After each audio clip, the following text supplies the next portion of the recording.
নমস্কার, আমি দেশবন্ধু। আমি একজন অভিনেতা। আপনারা হয়তো আমাকে অনেকে চেনেন বা অনেকে চেনেন না, তবে আজ কিন্তু আমি একা নই। আমার সাথে থাকছে আমার সহ অভিনেতা বন্ধু ভাই Suman. Suman, please come. Hello. তো যে কারণে দাদা বললো যে আশা, সেটা না হয় পরে বলছি। প্রথমে যেটা বলি যে আমরা দুজন দীর্ঘ 10 বছর ধরে ইন্ডাস্ট্রিতে কাজ করছি এবং বিভিন্ন ধারাবাহিকে আমরা একসঙ্গে কাজও করেছি। যেমন আমার শোনা চায়ের কোনা স্থান বাংলায়, এখানে আমরা উবা এবং গদায়ের চরিত্রে অভিনয় করেছি। এছাড়াও নবাব নন্দিনী, স্টার জলসা, একদমই প্রচুর অ্যাকশন সিন ছিল সেখানে, হিরোকে ধরে একদম খেলানো। যাই হোক, তারপর তারা বিভিন্ন আছে, আমিও কাজ করছি। একদম একসঙ্গে কাজও রয়েছে, সেগুলো তো মনে পড়ছে না এই মুহূর্তে। যাই হোক, মানে আমরা যে কারণে সেটা বলে ফেলি, একদমই দেরি করা যাবে না। আমরা আজকে এসেছি যার মেইন কারণ হচ্ছে আড্ডা উইথ দেশ। এই দেশ মানে কিন্তু দেব শুভশ্রী নয়, একদম ভুলটা করবেন না। একদম দেব শুভশ্রী বলে ভেবে কিন্তু যাতে দর্শক ভুল করেও ভুলটা না পায়। একদম ওই জন্য শুভশ্রী নয়, দেশবন্ধু সুমন। হ্যাঁ, দেশ হচ্ছে দেশবন্ধু সুমন। তো যেটা বলছিলাম যে 10 বছর আমাদের ইন্ডাস্ট্রিতে পার হয়ে গেছে এবং এই 10 বছরে প্রচুর অভিনেতা, অভিনেত্রী, পরিচালক, প্রযোজকদের সঙ্গে আমাদের পরিচয় ক্যামেরার পিছনে ইপি বলুন, বিভিন্ন ধরনের মানুষজন প্রোগ্রামার। আমরা চেষ্টা করবো সেই পরিচয়টাকে কাজে লাগিয়ে আপনাদের সামনে সেই মানুষগুলোকে নিয়ে আসতে। আমরা চাইছি যে ইন্ডাস্ট্রির সমস্ত জানা অজানা কথা ইন্ডাস্ট্রির মানুষের মুখ থেকে সরাসরি আপনাদের কাছে পৌঁছে দেওয়া। একদমই। এবং এই জন্য আমরা এই সেলিব্রিটি ইন্টারভিউ চ্যানেল অর্থাৎ আড্ডা উইথ দেশু আনতে চলেছি। হ্যাঁ, যাই হোক, আমরা বেশি সময় নেওয়া না, কিন্তু যাওয়ার আগে জাস্ট আমি সুমনের সম্পর্কে দুটো কথা বলবো। সুমন বিগত 8 বছর ধরে একটা লড়াই চালিয়ে যাচ্ছে। কি লড়াই কিন্তু ইচ্ছে করছে? হ্যাঁ, সেটা হচ্ছে দাদার দিদিগিরি। কারণ আমরা সেই লড়াইটা সম্পর্কে আমি নিজের মতো কিছু বলছি না, কারণ যেহেতু আমার পাশেই সুমন রয়েছে, আপনারা, আমি এবং সবাই একসাথে সুমনের মুখ থেকে দাদার দিদিগিরি লড়াই শুনবো। একদমই। দাদার দিদিগিরি হলো আমার একটি নিজস্ব কনসেপ্ট, যেটা রূপান্তরকে আমি নারীদের উদ্দেশ্যে উৎসর্গ করা। দীর্ঘ 8 বছর ধরে আমি সমাজের উদ্দেশ্যে এই ফটোশুটটি চালিয়ে আসছি, যেখানে আমি ফটো শুট এবং ভিডিও বার্তার মাধ্যমে সমাজকে এটা বোঝানোর চেষ্টা করি যে রূপান্তরকামী মানুষরাও মানুষ, তাদের আপনারা অবহেলা করবেন না, তাদের আপনারা ভালোবাসা দিন। তাদের যে বিভিন্ন কষ্টের দিকগুলো রয়েছে, তাদের যে মানুষ অবহেলা করে, সেই বিষয়গুলো আমি তুলে ধরি এই ফটোশুটের মাধ্যমে। তো এটাই দাদার দিদিগিরি, আর দাদা সেটা খুব ভালো করে জানে। আচ্ছা, বেশ। আর আমরা একদমই সময় নষ্ট করবো না, আমরা তবে সরাসরি চলে যাই আড্ডা উইথ দেশুর এপিসোড 1 পর্বে। চলুন, ওকে তো রেডি হতে হবে। তাহলে আর সময় নষ্ট করে যাও, তুমি রেডি হয়ে নাও। খুব কঠিন, এই রেডি হওয়াটাই খুব কঠিন। ঠিক আছে, তাহলে আমাদের খুব শীঘ্রই দেখা হচ্ছে আড্ডা with দেশু episode 1।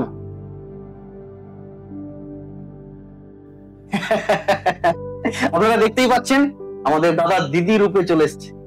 O my god, Suman কি লাগছে তোমাকে, পুরো ঝিঙ্কো। তো একটা কথা, আমাদের মতো সিঙ্গেল ছেলেদের মন নিয়ে তুমি খেলো না, please, I request you. By the way, you are looking so beautiful. Thank you দাদা। তোমার এই রূপান্তরকামীদের জন্য যে লড়াই, তাকে আমি কুর্নিশ জানাচ্ছি। Thank you so much. চলুন তাহলে আজকে আড্ডা উইথ দেশু এপিসোড 1 যে বিশেষ অতিথি আসছে, তার নাম জানার সময় হয়ে গেছে। তার নামটা আমি নাইবা বললাম, আপনারাই দেখে নিন। তোকে এইভাবে দেখবো বলে যখন যাত্রা করছি সব আমি মেনে নিয়েছি, আর তুই এইভাবে আমার কাছে চোট মারলি, সকলের সামনে আমার মাথাটা হেড করে দিলি। ঘরে ঢুকে আমার নাতনি সর্বনাশ করছো। দাদু, দাদু, দাদু, তুমি ওকে কিছু করো না দাদু, তুমি ওকে কিছু করো না। আমার বন্ধুকে সামনে থেকে সরে যা বুঝা, না সরে যা।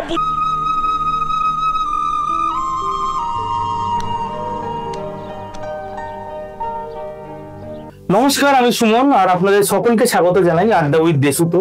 আজকে আমাদের অতিথি কে সেটা ইতিমধ্যেই আপনারা বুঝতে পেরেছেন। বিশিষ্ট অভিনেতা তমাল রায়চৌধুরী, যিনি তার অভিনয়ের মাধ্যমে মন কেড়েছেন আপামোর বাঙালি। চিরদিনই তুমি যে আমার চ্যালেঞ্জ ছবিতে তার অভিনয় লাখ লাখ বাঙালির মন জয় করেছে। নমস্কার স্যার। নমস্কার। Welcome to Adda with Deshu. Thank you. আর শুধু আমি একা নই, আমার সঙ্গে রয়েছে আমার সহযোগী সঞ্চালক দেশবন্ধু। নমস্কার। আজকের দিনটা আমার কাছে একটি বিশেষ দিন। এই দিনটি খুব স্মরণীয় হয়ে থাকবে, কারণ এতগুলো বছর আমি যার সাথে কাজ করেছি, আজ আমি তার ইন্টারভিউ কভার করছি। আজকে কিন্তু আপনাকে এত সহজে আমি ছাড়ছি না। আর আজকে আপনারা পাবেন আপনাদের এই কাছের মানুষটিকে নতুন ভাবে। তমাল স্যারের কাছ থেকে আমরা চেষ্টা করব আপনাদের কাছে তুলে ধরার অজানা অনেক প্রশ্ন যেগুলো হয়তো আপনারা জানতে চান, জানেন না, সেই অজানা অনেক প্রশ্ন নিয়ে আমরা আজ তোমার স্যারের কাছে যাব। তো স্যার, প্রথমেই আপনার কাছে আমাদের প্রশ্ন, কেমন আছেন স্যার? আর এখন কিভাবে দিন কাটান? সকাল থেকে রাতের রুটিনটা যদি একটু বলতেন। কেমন আছি এই প্রশ্নটা উত্তর দেওয়া একটু শক্ত। কেন শক্ত বলছি, সম্প্রতি মানে এই ফেব্রুয়ারি মাসে আমি শুটিং এ যাচ্ছিলাম, হঠাৎ ব্ল্যাক আউট হয়ে গেল। যাই হোক উঠলাম, চোখের নাকে জল দিলাম, গাড়ি ছিল, গাড়ি পাঠিয়েছিল ওরা শুটিং এ গেলাম, শুটিং করলাম, ফিরে এসে ডাক্তার দেখালাম। তো ডাক্তার বললো যে একটা ইয়েই লাগবে, কি বলে পেস মেকার বোধহয় বসাতে হবে। তারপরে যা হয় আর কি, ওই অল্টার মনিটরিং ইত্যাদি, পেস মেকার বসলো। তারপর একটু মুভমেন্টটা কমে এলো, একটু বলে একটু সাবধানে থাকবেন, আস্তে আস্তে ঠিক হয়ে যাবে, ভয়ের কিছু নেই। কিন্তু এই খুব সম্প্রতি মানে কয়েকদিন আগে, 2-3 দিন আগে হঠাৎ রাস্তায়, মাথা ঘোরার না, রাস্তায় এমএফ হয়েছিল, ওরা গিয়ে হাতটায় চোখ লেগেছে, ওই জন্য হাতে প্লাস্টার।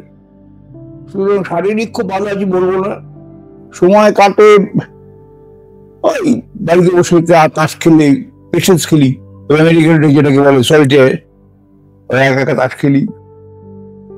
লোকজন আসে সন্ধ্যাবেলা মাঝে মাঝে, আগেও নিয়মিত রান্না ছিল, লোকজন আসতো, আমি যেতাম, শুটিং হতো, সেটা কমে গেছে। বয়স তো বাড়ছে, ঠিক আছে।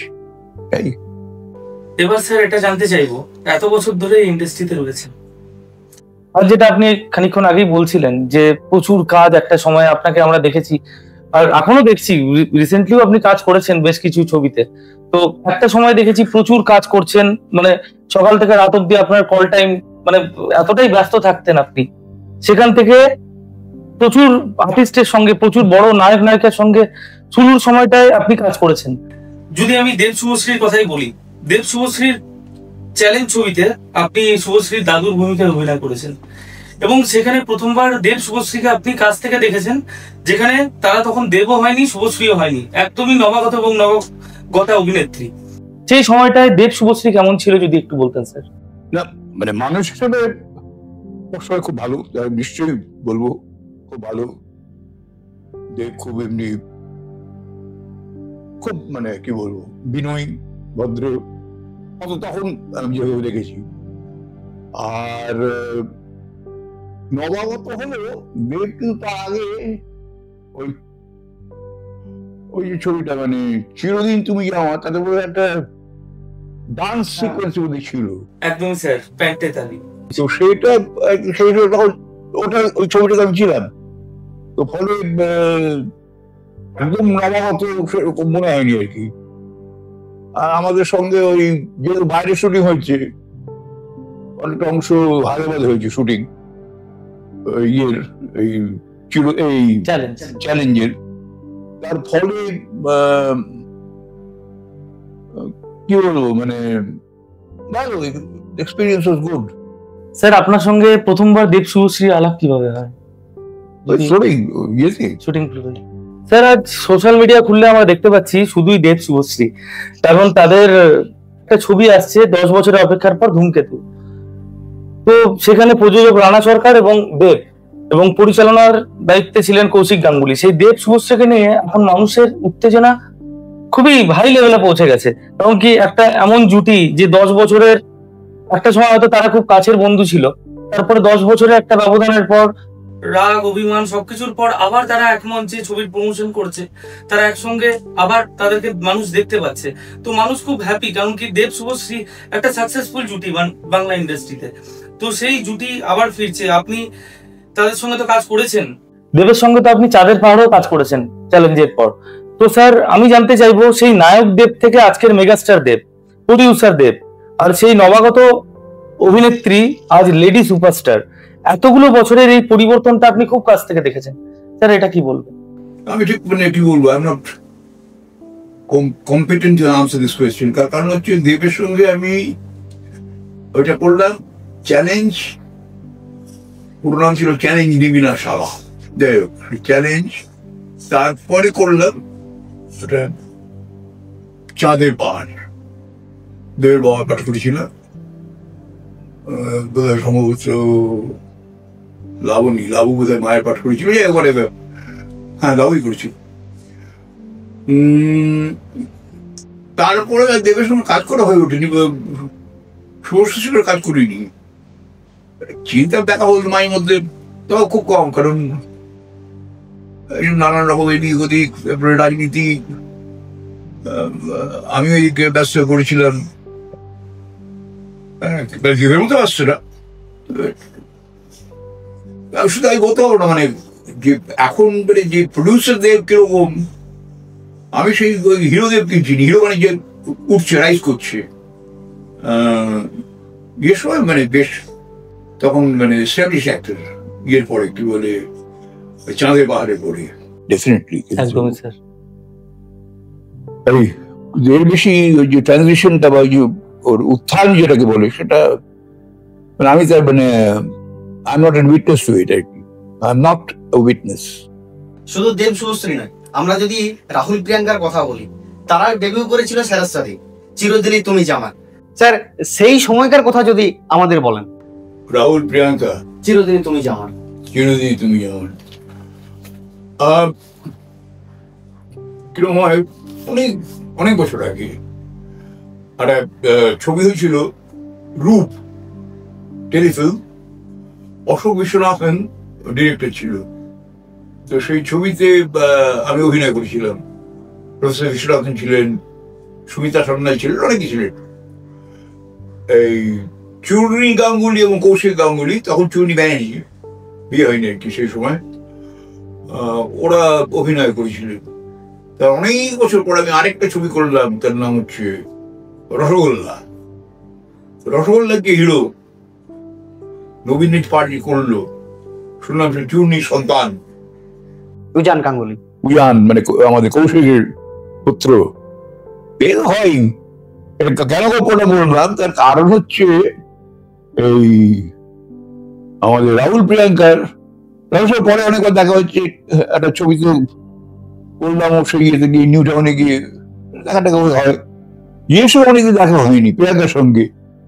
অশোকেরই আরেকটা ছবি, অশোকের না, অশোকের যে অ্যাসিস্ট্যান্ট, মেইন অ্যাসিস্ট্যান্ট কমল, সে একটা ছবি করছে, তাতে আমি একটা ছোট্ট রোল করেছি, ওই প্রিয়াঙ্কার সঙ্গে দেখা, প্রিয়াঙ্কা হিরোইনের পাঠ করছে, হয় আর কি। তো সে একদম সেই গোড়ার দিকে যখন এসেছিল, তখন রাহুলের বিয়েটি হয়েছে, পরিচিত হয়ে গেছে। ওটা কি যে নাম ছিল ওর, অরুণোদয়, অরুণোদয় নাম করে একটু সিরিয়াল করে নামটা হয়েছে আর কি।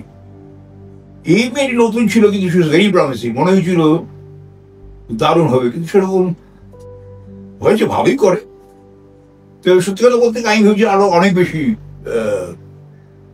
সুনাম বা খ্যাতি হবে। স্যার আপনি তো খুব কাছ থেকে দেখেছেন পরিচালক ঋতুপর্ণ ঘোষকে, দহন ছবিতে একসাথে কাজ, শুধু কাজ বললেই হয়তো আমি ভুল করব, আমরা শুনেছি তিনি আপনার প্রতিবেশীও ছিলেন। এছাড়াও সেই দহনের রবীন দত্ত আজকের তমাল রায়চৌধুরী, এই পরিবর্তনটা কিভাবে দেখেন স্যার? আর আরেকটি বিষয় যেটি আমরা জানি যে ঋতুপর্ণ স্যারের সঙ্গে আপনার সম্পর্ক খুব কাছের ছিল, খুব প্রিয়জনের মধ্যে একজন ছিলেন ঋতুপর্ণ ঘোষ, কি বলবেন স্যার?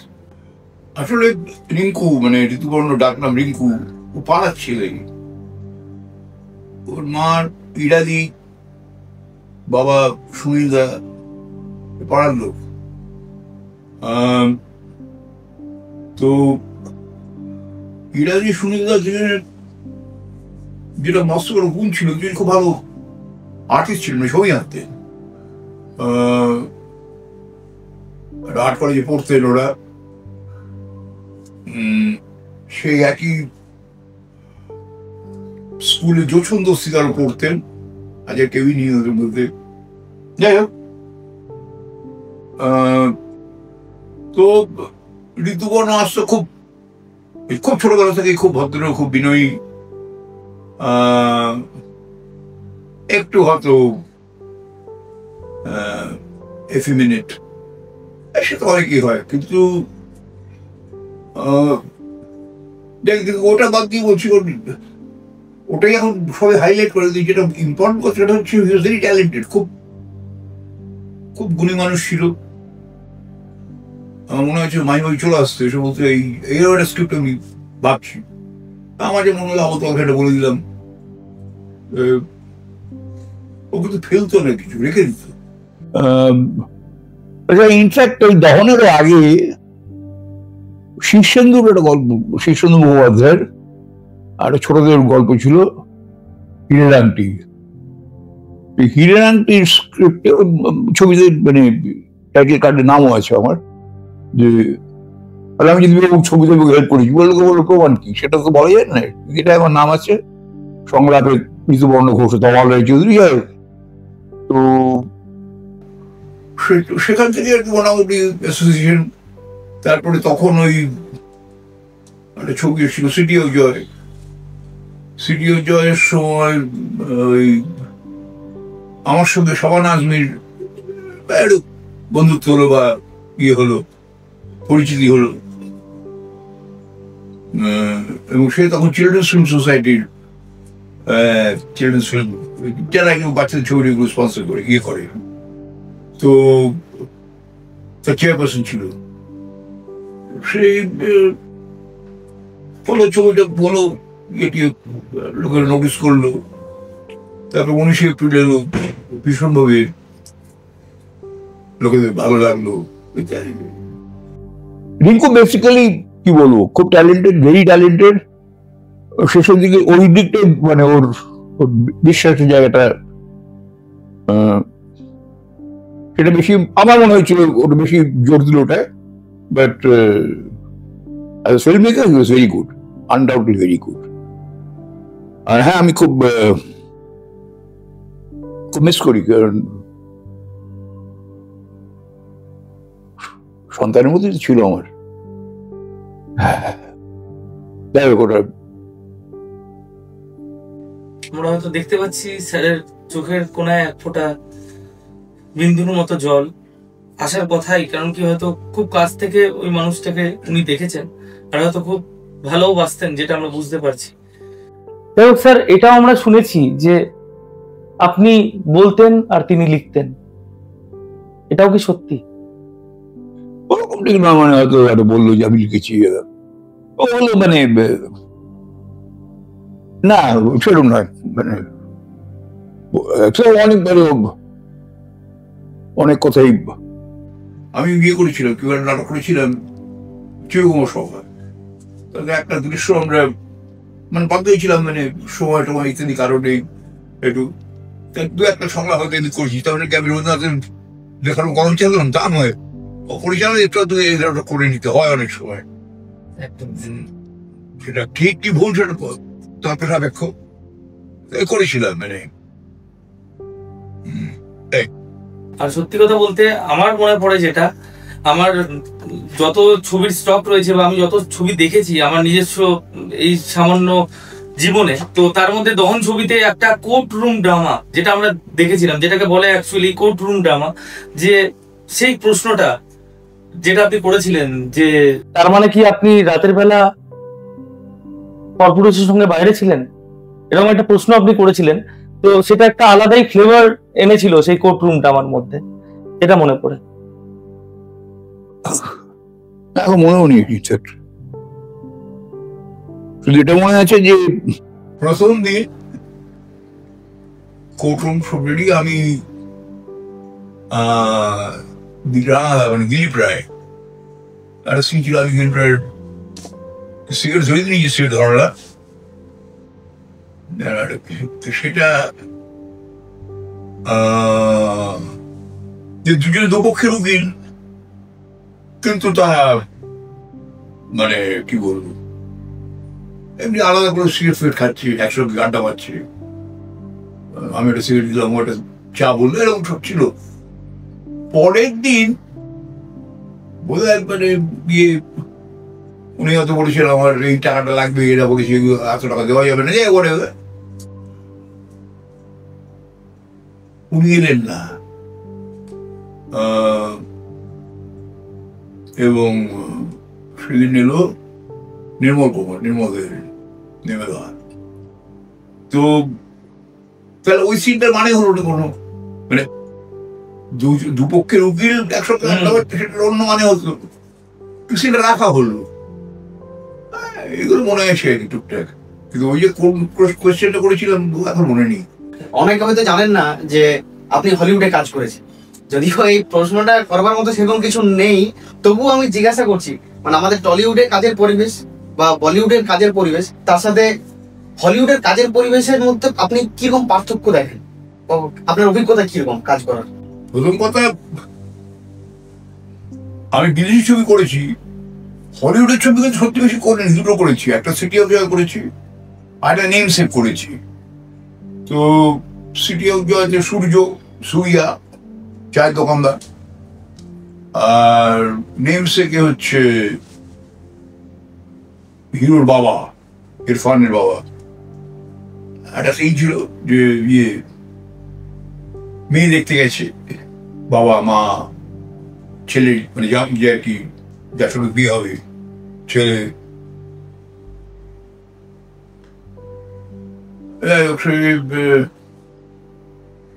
সেইখানটায়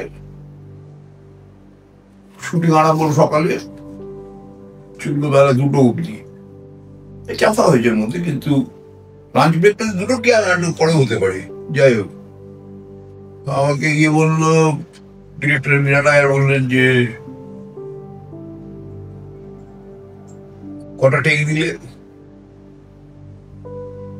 মোর দেন 30, তাই না? 39, তুই গুনেছ নাকি? হ্যাঁ। যাই হোক,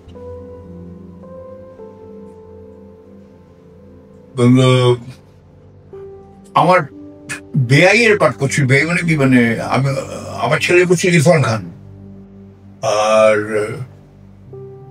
ছেলের মানে যাকে দেখতে এসছি গিয়ে টাবু, আর আমার বউয়ের পাঠ করছি রুমা গোড়া বলতে, আর মেয়ের মা মানে টাবুর বাবার পাঠ করেছিল আমাদের সবরী চক্রবর্তী।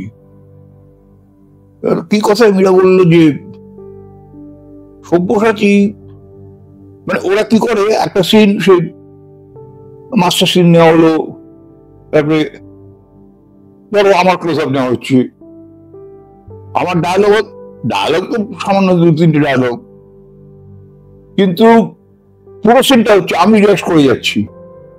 মানে সেটা ওইভাবে এখানে ওইভাবে সময় নষ্ট বা ওইভাবে আমরা করি না।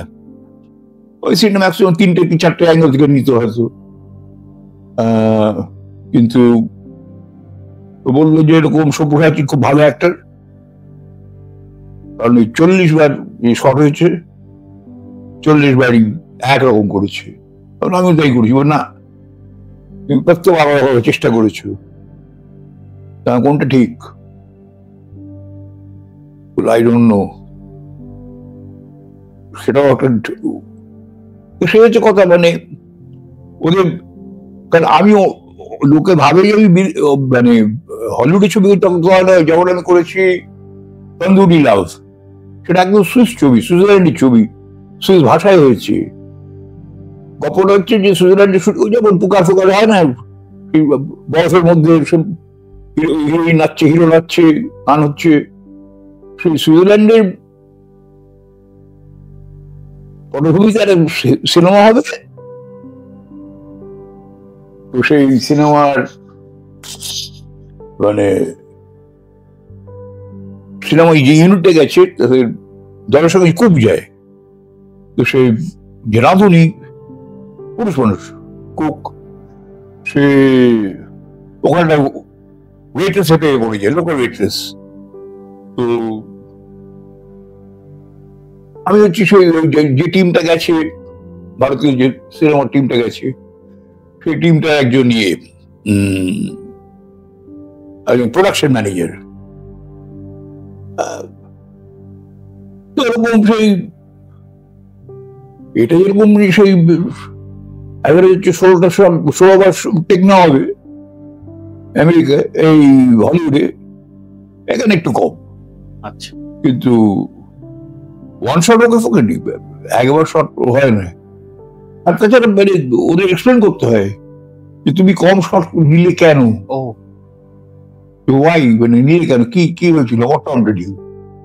কারণ তুমি তারা একটা কাজের জন্য এসছো, সে কাজের জন্য একটা পেমেন্ট আছে, হঠাৎ করে ঠিক করলে, আমি যদি অফিসে গিয়ে বলি যে আজকে আমি 1টা অব্দি কাজ করবো, শুনবে কেন অফিস? তুই 500 দিন বাইরে বছর 500 দিন কাজ করবি, তাই না? এই আর কি। মানে ওটা ওটা ওদের কাছে নর্মাল ব্যাপার, মানে বেশি টেক না ওটা। তারপরে করলাম, ইয়ে করলাম। আমরা সবাই জানি যে আপনি একজন বিশিষ্ট নাট্য ব্যক্তিত্ব মানুষ। আমরা যারা নাটক করি তারা, মানে ম্যাক্সিমাম মানুষ জানে যে আপনি ইংরেজি নাটক অনুবাদ করে মঞ্চস্থ করেন। আমাদের প্রশ্ন যে বাংলায় এত ভালো ভালো নাটক থাকা সত্ত্বেও আপনি ইংরেজি নাটককে কেন এত বেশি প্রাধান্য দেন? প্রথম কথা, প্রশ্নটা ঠিক নয়। কারণ ইংরেজি নাটক বলেন না, আমি অনেক রকম নাটক করেছি, জার্মান নাটক করেছি, ফ্রেঞ্চ নাটক করেছি, বড় ইংরেজি ক্ষেত্রটা কম। আমি ইংরেজি শেক্সপিয়ার করেছি একটা, মার্চেন্ট অফ ভেনিস। মলিয়ার করেছি বেশি, মলিয়ার করেছি, তারতুফ, তারপরে ইনভ্যালিড, ইমাজিনারি ইনভ্যালিড, সাত করেছি।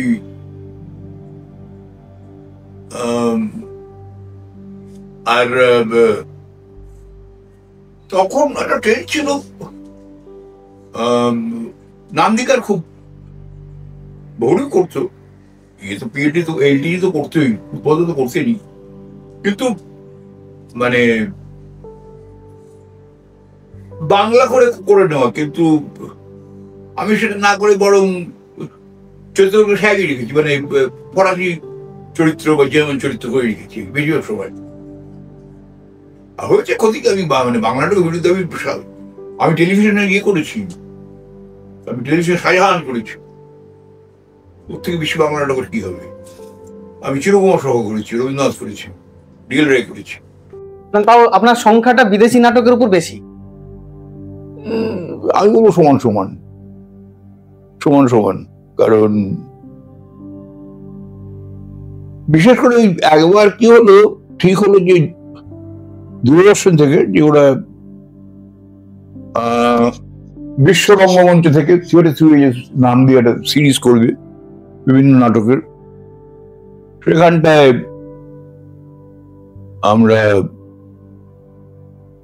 আমি ছিলাম, বিপ্লব দাশগুপ্ত ছিলেন, অঞ্জন দত্ত ছিলেন, নাটক হয়েছিল।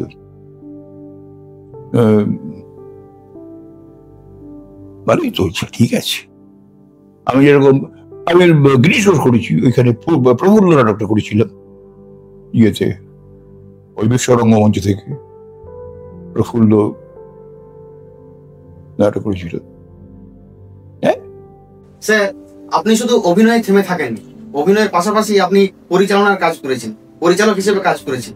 আমাদের প্রশ্ন, অভিনেতা তমাল রায় চৌধুরী নাকি পরিচালক তমাল রায় চৌধুরী, আপনি আগে কাকে রাখেন?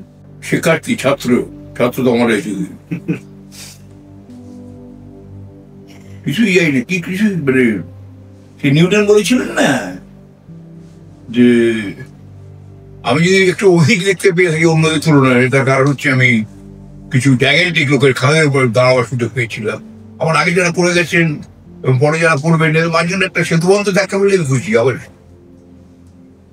আমাদের সঠিক উত্তর কি, মানে অভিনেতা তমাল রায় চৌধুরী কি আগে রাখছেন? শিক্ষার্থী উচিত, আমি সব রকম কাজই তো করেছি। এমনকি আমার মনে আছে আমার বন্ধু শরীর যে আমাকে বললো যে চলে সেটা অভিনয় করতে হবে একটা জায়গায়। আমি খুব আনন্দ করে গেলাম। সেখানে আমাদের এক বন্ধু, এই যে যিশু সেনগুপ্ত এখন অভিনয় করেন, তার পিতৃদেব, ডাকনাম ছিল নোটন, সূর্যল ডাকনাম নোটন। সে আসলে আসছিল না, বা বম্বেতে আটকে গিয়েছিল, ফিরে এলো। তখন সিনেমাটা স্টার হয়নি ও। আমার প্রক্সি দিলাম, রিহার্সাল করলাম, তারপর ও এলো। ঠিক আছে, দমালি করবো, না দমাল করবো, তুমি করো। তো আমি তার মানে সেই থিয়েটারের প্রক্সি দিলাম এবং ফাইনালি আমি প্রক্টর হলাম। সব ডিপার্টমেন্ট কাজ করেছি আচ্ছা এবং ওই কাজটা বরং আমার ভালো লেগেছে এই জন্য যে কোনো ভয় নেই, পাঠ ভুলে গেলাম কি হলো, আমার আমি যে প্রম্পট করছি সেটা লোকেরা শুনতে পেও কিনা আই ডোন্ট কেয়ার। আচ্ছা গালাগালি সবার কম বলে। আরেকটা কথা, এই ক্যামেরার কাজ বা মঞ্চের কাজ দু জায়গাতেই আপনি অভিনয় করেছেন, পরিচালনাও করেছেন, তো মঞ্চে নাকি ক্যামেরার সামনে অভিনয় করে আনন্দ পেয়েছি ঠিকই, কিন্তু ক্যামেরার সামনে কখনো আমি খুব স্বচ্ছন্দ ছিলাম না। এই আলো লাইট ক্যামেরার যে বিভিন্ন ব্যাপারগুলো ওগুলো খুব হয় না, দখলের ব্যাপার থাকে, সেটা আমি অনেক বেশি কমফোর্টেবল চলে আসছি। আচ্ছা যে টেকনিক্যাল ডিসগুলো বুঝি, মানে দুটো জায়গা থেকে যদি একই সময়ে কাজের অফার আসে আপনি কোনটাকে চুজ করবেন? যে পরে বেরিয়ে একদম। স্যার আমাদের সময় প্রায় শেষের পথে, আজকের আড্ডা আর কিছুক্ষণের মধ্যেই আমাদেরকে শেষ করতে হবে। তো শেষ প্রশ্নের আগে একটি প্রশ্ন করতে চাই যে অভিনেতা তমাল রায়চৌধুরী এতগুলো দিন ধরে অভিনয় করছেন, সব ধরনের চরিত্রেই প্রায় অভিনয় করেছেন, তো আপনার পছন্দের সবচেয়ে বেশি কোন চরিত্রটা ছিল? মোরাললেস সব চরিত্রই খুব ভালো লেগেছে, করেছি ভালো না। এই যে শেষ যে নাটকটা করলাম কমলা, আমাদের দেশবন্ধু ছিলেন তাতে, তো তাহলে আমি অভিনয় করিনি, কারণ আমার মনে হয়েছিল যে আমার সুটেবল রোল একটাই ছিল, বয়সের কারণে, বয়স বা শরীর স্বাস্থ্য ইত্যাদি। এবং যেরকমটি করলো জয়ন্ত মোহন বন্দ্যোপাধ্যায়, সে খুব ভালো অভিনয়। আমি একটা পাঠ করবো ওটা আমার মনে হয় ইয়ে। তবে হ্যাঁ, যেগুলো করেছি যে রোলগুলো, তার মধ্যে মার্চেন্ট অফ ভেনিস, শেক্সপিয়ারের মার্চেন্ট অফ ভেনিসে শার্লক রোলটা আমার খুব খুব প্রিয় চরিত্র করেছি, খুব ভালো করেছি বলবো না, খুব খুব আকাঙ্ক্ষা ছিল রোলটা করার, কিন্তু ভালো করতে পারি।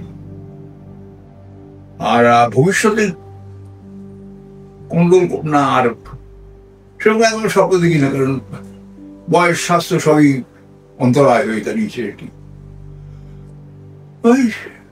দেখা যাক কি হয়,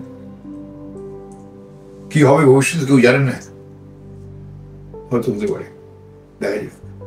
তো প্রিয় দর্শক বন্ধুরা, আপনারা এতক্ষণ ধরে দেখলেন বিশিষ্ট অভিনেতা তমাল রায়চৌধুরী মন খুলে আপনাদের কাছে সমস্ত প্রশ্নের উত্তর দিলেন। তো আপনাদের জন্য এই প্রশ্নটা, যারা নতুন, যারা এই অভিনয় জগতে আসতে চাইছে, কলকাতায় হাজারো স্বপ্ন নিয়ে প্রত্যেক দিন প্রচুর নতুন ছেলে মেয়ে আসে।